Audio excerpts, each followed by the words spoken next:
welcome to a new video. Today we are on the back streets of Ginza with Charles from Canada, who's brought over his Midnight Purple R34 on a carnet. So it's actually sitting on British Columbia plates, very colorful plate with a bear on it. So it's grabbing a lot of attention here in Tokyo. A lot of people are confused as to why it's not running Japanese plates. And this thing is literally a black hole, Midnight Purple. So we're trying to get it under some nice lights here of very traditional type restaurants. Of course, this is a V-spec Midnight Purple. Only 300 of these were made from 1999 onwards. It was a special order. They only had 300, of course. And you had to get in there early to get it. Little did they know that this was going to turn out to be so special. It's much sought after color. It's purple only when there's like floodlights literally lighting it up. So we're going to try to move it further up the road, see if we can get a little bit more light on this, because it literally looks like a black hole. So Charles is actually going to keep the car out here in Japan for about half the year. He's trying to hit up as many track days as possible, come back to Japan multiple times, and just enjoy the car here in Japan. It's a special one. It's got a lot of cool bits on it. We'll have a chat with Charles in a second, get the lowdown on the whole build.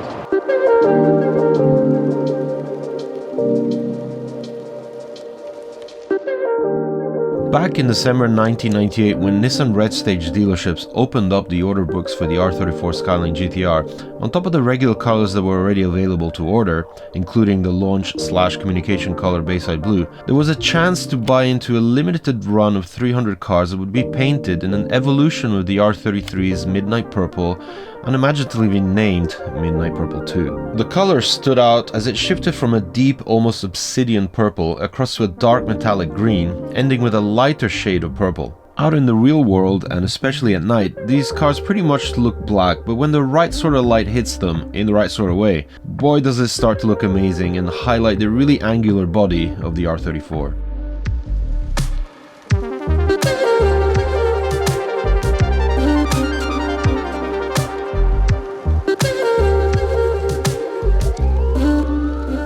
All right, so I'm here with Charles.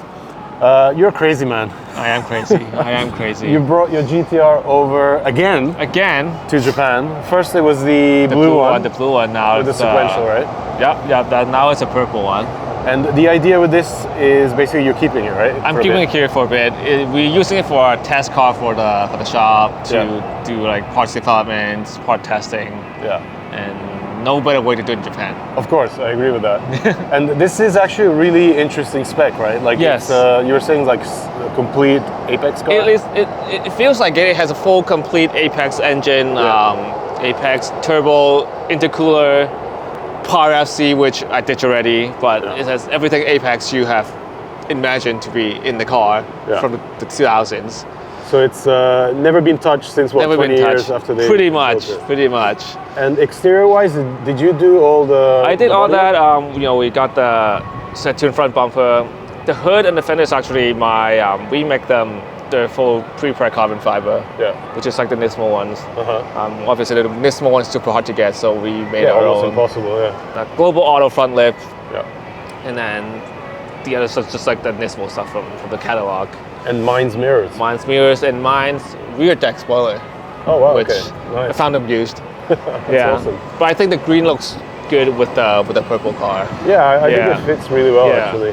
I think we should probably take a look at the engine while we're here under some lights, see what it's all about. You can just get a little bit of that purple coming through once lights hit the body. Oh wow, yeah, the old school piping kit. Old school. She's got a whole Apex expansion tank, radiator, intercooler, pipings, mismatched Apex filter. And you're saying it's actually running old Apex? Old Apex, turbo. like the V Max stroker kit, 2.9 liter, and then the old Apex turbo. I'm not too familiar with Apex turbo, so. But you plan to do your own thing with Garage Saurus setup, like my other cars with 2.8. And then feed cam, the typical setup that most build guys do, and probably go with the GT3 RS turbos Nice. from the KS. So you're keeping this Yeah. one twin? I'm doing Twin this turbo. on twin, so Yeah. so I can do the carbon piping, carbon airbox, and Make it look pretty. make it look nice. And yeah, That's cool. And This- are you going to be keeping the car here in Japan after that? Or? I'm probably gonna keep it here until summer. So I'll summertime. come back every month, Nice. test out. And do you have a different stuff. goal? Like, are you trying to hit every circuit or anything in particular with the driving No, side of things? no, I'll probably just stay in Fuji and Fuji. Tsukuba, Yeah, nice. and do our street drivings.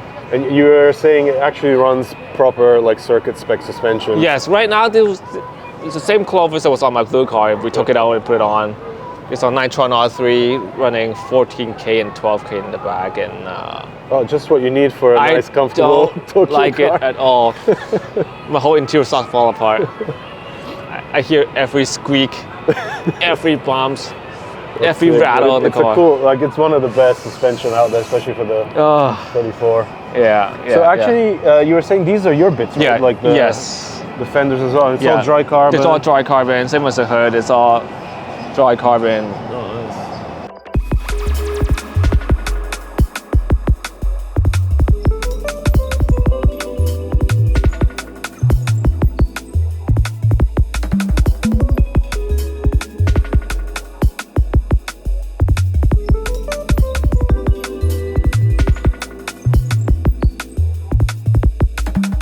So another thing that you've replaced on the car is the wheels. These are your own brand. These are my own brand wheels. So we make the wheels. I always want to do center locks on the cars, and obviously back then we don't have the technology. I don't have the skills, and so now it's easier to make stuff like that. And we have an engineer at the shop to do the whole center lock conversion. It's actually a whole hub replacement, not an adapter. It's not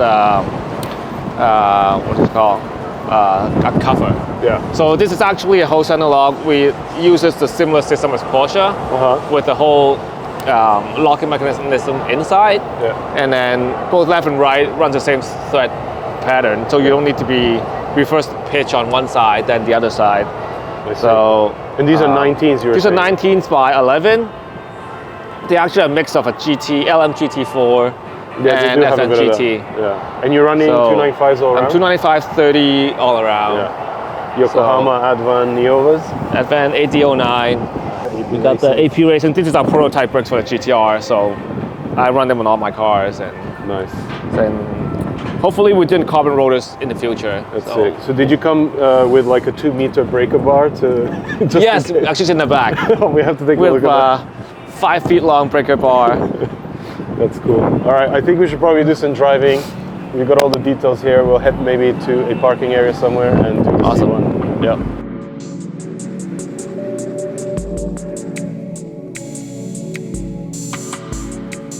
Like an ever-increasing number of enthusiasts, Charles shipped his R34 back to Japan on a carnet. This system allows you to import a car into Japan, not pay import duty on it, and keep it in the country and drive it for up to a year. It's a great way to enjoy your car in Japan, hit up all the right spots, which in the case of Charles have been a mix of epic driving roads as well as racetracks. The plan is to fly into Japan as many times as possible over the year to maximize the use of the car while it's in the country. The important thing when bringing a car into Japan on a carnet, and this goes for any other country, is to make sure you have a shop to rely on and of course store the car for you when you aren't here in the country itself. Charles has got Hayashi-san at Garage Saurus doing this for him, and while the car is here, well, it also happens to be the perfect chance to get some work and refinements done to it, so pretty much hitting the proverbial 2 birds with 1 stone.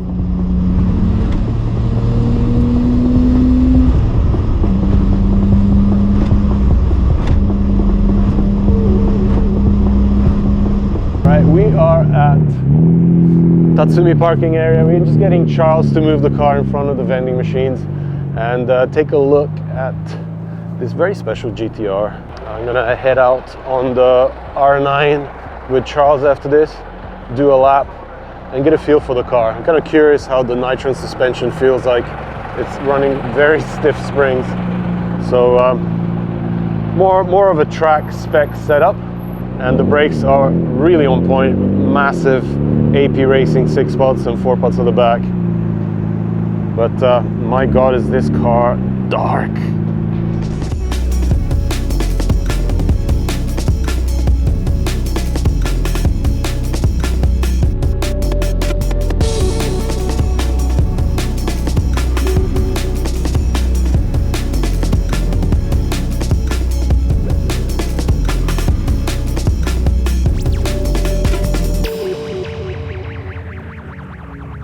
You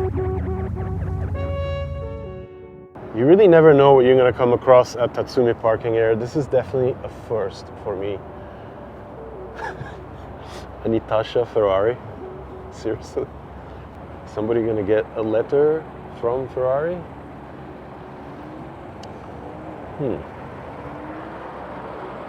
Interesting approach. Doesn't get more Japan than this. What do you guys think about that? All right, we're going to jump in the car with Charles, do a lap of R9.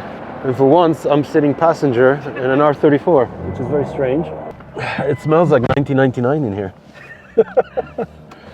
I already noticed how hard the suspension is. No suspension, yeah. What is it, 14 up front 14 and 12. and 12, good lord.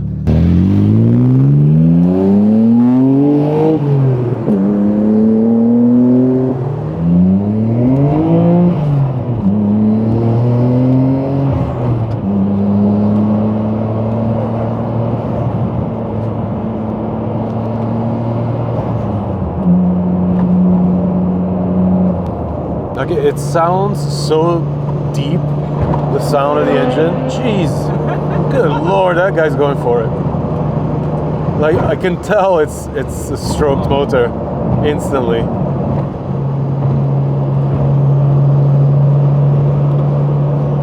The little Abarth giving you a run for his money.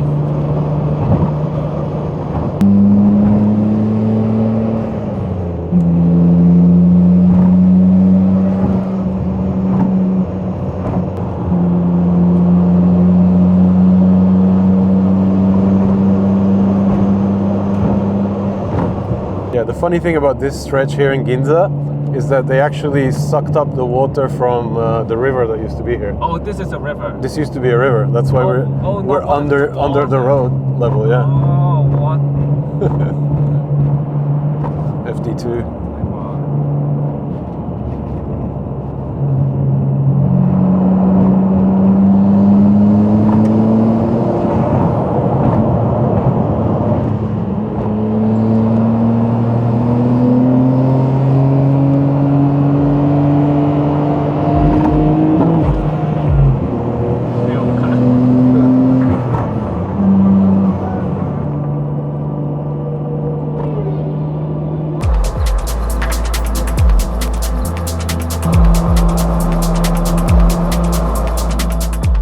Doing it this way just ends up being safer. It's not a car you picked up from auction and might end up turning into an expensive problem. Something I've seen happen so many times. Then of course, if you rent a JDM performance car for a road trip or an extended amount of time, the costs associated with that start becoming prohibitive.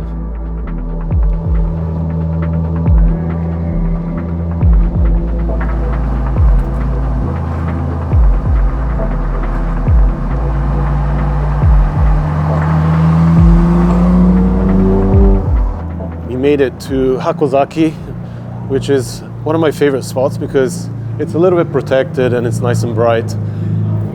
And tonight being a national holiday, it's full house. We've got Charles to park next to the GT4 RS.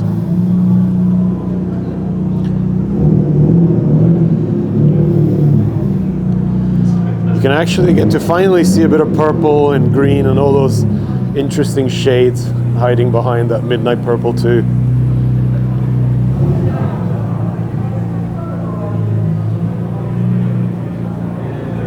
So sick. I really love these wheels. They came out so well. They don't even look 19s. It's kind of hidden away by the size of the actual spoke. It's definitely attracting a bit of attention. I think the surprise when they actually spot the Canadian plate. 面白いでしょ。カナダ。そう。カナダから6ヶ月ぐらい日本にいる。そう。カーネ。They love the bear on the number plate. 可愛いですね。木曜日見ました。あ、見ました。どこですか？Tatsumi. あ、Tatsumiで。It's already been spotted out. But you know, this is happening quite a lot. There's a lot of people that have been bringing their cars to Japan to enjoy out here. Interesting Evo 10 rolling in. What's up with the bumper on this thing? Cut bumper at the back. Not Evo. I'm not sure what's happening there, but yeah, it's an interesting selection of cars. Got the GT4 RS, Hachiroku, two McLarens, sandwiching a nice FL5 Type R. So once these guys head out for another lap, we'll have a little bit of space to walk around the car and dive into some more of the details and kind of why. You know, why is Charles so into GTRs? He has really special builds in Canada. He's had that crazy Garage Saurus blue 34 that he was driving here in Japan for a good year. The crazy sequential. That many videos popped out from that. I think Larry did one with him and also Ben at Harnet Media. So I just want to find out why he likes GTR so much. Because he also enjoys interesting cars. He's got a Lamborghini Aventador, a Ferrari FF. So yeah, that color is something special when you get it under the right lights. And I have to say, that green tinge on the Minds mirrors and the rear spoiler here really does kind of match that midnight purple, because it has some green reflections in it too. I think maybe if you go over on this side, you might see some green pop out somewhere on there. I think you can see it. There you go.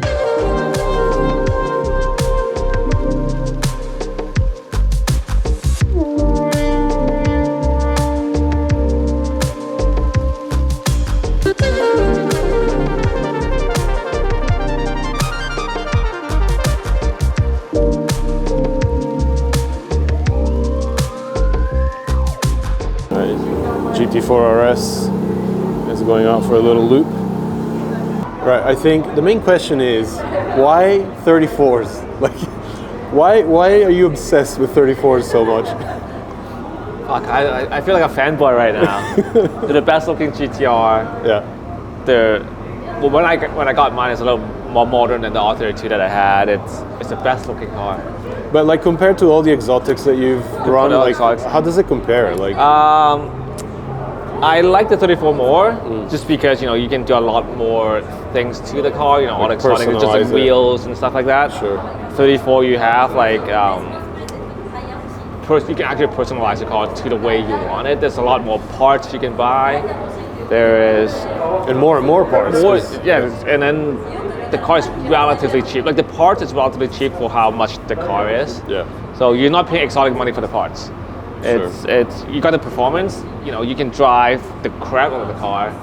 For exotics, you can. There's only so much you can drive. You can't beat the crap out of it. This one, you know, it's. I think it's more subtle too. Like it's not as loud as the other car. So. Well, it is the epitome of the JDM car, right?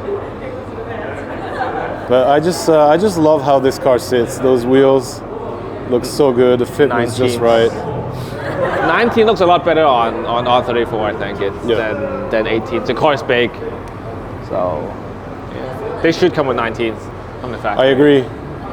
I run 19s on mine for like street use, and then track, for the track 18s. Yeah, you get more choice for tires. And this car, But I was just finally seeing how the green of the mirrors finally match the paint right here.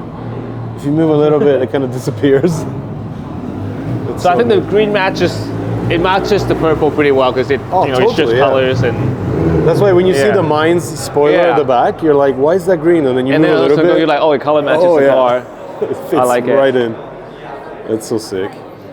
No matter how many GTRs I have, like I still turn around and look back to my car. Yeah. Every time I walk around, I'm like, damn, that car is sick. Yeah. I totally get that. This is Charles's travel pack. Got my helmet. Jeez, look at the size of that thing. My torque wrench. That's For ridiculous. the center lock. My chair. You gotta open this up. You're gonna see this. Let me grab the socket here. That's the socket right there.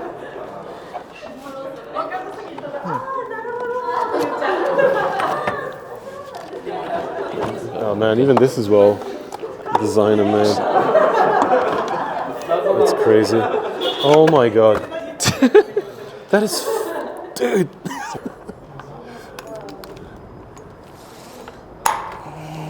Yeah. There you go. Most people bring like, I don't know, traveler's checks and travel. stuff to Japan, and you bring Need a- like 1 meter torque wrenches. 1 meter torque wrench. This is special made for the center lock.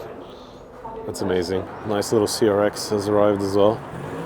Always good to see these little cars out and about. All right, so I hope you enjoyed this video on Charles's 34 and all his excursions here to Japan to enjoy his very special, one of his very special 34s, and you know, kind of an emphasis to how popular it is to kind of bring a car to Japan these days and enjoy it here, hit up all the tracks and get really cool stuff done. And of course, photography and video, because that's always a part of it. The visuals, you know, of Japan kind of always incites people to bring cars here. Hope you enjoyed the video. Make sure you check back soon for more. Don't forget to hit up dinodc.co for the merch, and you can also follow us on Patreon. Don't forget to hit that subscribe button and the like button.